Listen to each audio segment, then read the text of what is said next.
ಭಾಗದ ಮುಳಬಾಗಲ್ ತಾಲೂಕಿನ ನಮ್ಮ ದೇವಮೂಲೆ ಅಂತ ಹೆಸರಾಗಿರ್ತಕ್ಕಂಥ ನಮ್ಮ ಬೇರ್ಕೂರು ಹೋಬಳಿದಲ್ಲಿ 2 ಆಯುಷ್ಮಾನ್ ಆಸ್ಪತ್ರೆಗಳನ್ನ ಮೊನ್ನೆ ನರೇಂದ್ರ ಮೋದಿ ಸಾಹೇಬ್ರ ಒಂದು ಕನಸು, ಮೋದಿಯವರ ಕನಸು ಇವತ್ತು ಎಲ್ಲ ಹಳ್ಳಿಗಾಡು ಪ್ರದೇಶದಲ್ಲಿ ಕೂಡ ಆರೋಗ್ಯವನ್ನು ಕೊಡಬೇಕನ್ನೋ ದೃಷ್ಟಿಯಲ್ಲಿ ರಾಜ್ಯ ಸರ್ಕಾರ ಮತ್ತು ರಾಷ್ಟ್ರ ಸರ್ಕಾರ ಎರಡೂ ಸೇರಿ ಅವಧಿಯಲ್ಲಿ ಸುಮಾರು ಕೆಳಗಡೆ ಒಂದು ಹಾಸ್ಪಿಟ್ಲು, ಮೇಲೆ ಡಾಕ್ಟರ್ ಮನೆ 24 ಗಂಟೆ ಅವೈಲೇಬಲ್ ಇರ್ತಕ್ಕಂಥ ಆಯುಷ್ಮಾನ್ ಆಸ್ಪತ್ರೆಗಳನ್ನ ಇವತ್ತು ಮಾಡಿದ್ದಾರೆ. ಇವತ್ತು 7 ಹಾಸ್ಪಿಟ್ಲನ್ನ ಈಗಾಗಲೇ ಬಿಡುಗಡೆ ನಮಗೆ ಸ್ಯಾಂಕ್ಷನ್ ಮಾಡಿಕೊಟ್ಟಿದ್ದಾರೆ.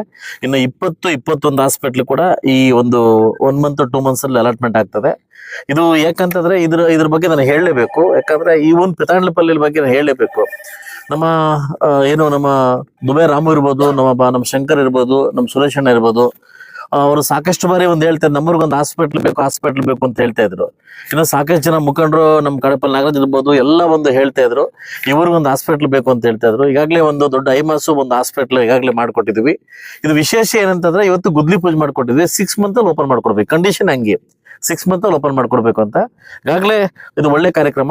ಈಗಾಗಲೇ 7 ಆಯುಷ್ಮಾನ್ ಆಸ್ಪತ್ರೆಗಳನ್ನ ಮುಳಬಾಗಿಲು ತಾಲೂಕು ಕೊಟ್ಟಿರ್ತಕ್ಕಂಥ ರಾಜ್ಯ ಸರ್ಕಾರಕ್ಕೆ ಮತ್ತು ನಮ್ಮ ರಾಷ್ಟ್ರ ಸರ್ಕಾರಕ್ಕೆ ಕೂಡ ನಾನು ಥ್ಯಾಂಕ್ಸ್ ಹೇಳಕ್ಕೆ ಇಷ್ಟಪಡ್ತೀನಿ. ಇನ್ನು 20-21 ಅಲಾಟ್ಮೆಂಟ್ ಆಗಕ್ಕೆ ಅವ್ರ ಅನುಮತಿಯನ್ನು ಕೇಳಿದ್ದೀನಿ. ರಾಜ್ಯ ಸರ್ಕಾರ ಮಾಡಿ ಕಳಿಸಿದ್ವಿ, ರಾಷ್ಟ್ರಕ್ಕೋಸ್ಕರ ವೇಟ್ ಮಾಡ್ತಾ ಇದ್ವಿ. ಅದು ಬಂದ ಕೂಡಲೇ ನಮ್ಮ ಮುಳಬಾಗಿಲು ತಾಲೂಕಿನ ಎಲ್ಲಿ ಗಡಿನಾಡು ಭಾಗ ಎಲ್ಲ ಕಡೆ ಕೂಡ ಈ ಹಾಸ್ಪಿಟ್ಲ್ ಓಪನ್ ಮಾಡಿ ಎಲ್ಲ ಬಡಬಗ್ಗರು ಕೂಡ ನಮ್ಮ ಅಡ್ವೊಕೇಟ್ ಹೇಳ್ದಂಗೆ ಏನು ಕೆಲವರಿಗೆ BP ಇದೆ, ಶುಗರ್ ಇಂದ ಗೊತ್ತಾಗ್ತಾ ಇಲ್ಲ. ಕೆಲವು ಏನಂತ ಹೇಳ್ತಾರೆ ಎದೆ ನೋವು ಅಂತಂದ್ರೆ ಗ್ಯಾಸ್ಟ್ರಿಕ್ ಅನ್ಕೊಂತಾರೆ. ಬಟ್ ಆಕ್ಚುಲಿ ಇವತ್ತು ಏನಂತೆ ಅದನ್ನ ತುಂಬಾ ಮಿಸ್ಟೇಕ್ ಮಾಡ್ಕೊಂಡು ಇವತ್ತು ಪ್ರಾಣ ಕಳ್ಕೊಂತ ಇದ್ದಾರೆ. ಅದರಿಂದ ಈ ಪ್ರಾಣ ಅಫೆಕ್ಟ್ ಆಗಬಾರ್ದು ಅನ್ನೋ ಕಾರಣಕ್ಕೋಸ್ಕರವಾಗಿ ಹಳ್ಳಿಗಾಡಿ ಪ್ರದೇಶಕ್ಕೆ ಜನಕ್ಕೆ ಈಸಿ ಆಕ್ಸೆಸ್ ಸಿಗ್ಲಿ ಅನ್ನೋ ಕಾರಣಕ್ಕೋಸ್ಕರ ಈ ಹಾಸ್ಪಿಟಲ್ ಓಪನ್ ಮಾಡ್ತಾ ಇದೀವಿ. ಇದ್ರ ಮುಖಾಂತರ ಸಾರ್ವಜನಿಕರು ಎಲ್ಲರೂ ಕೂಡ ಇದನ್ನ ಸದುಪಯೋಗ ಪಡಿಸ್ಕೊಂಡು 6 ಮಂತ್ ಓಪನ್ ಮಾಡ್ಕೊಡ್ತೀವಿ.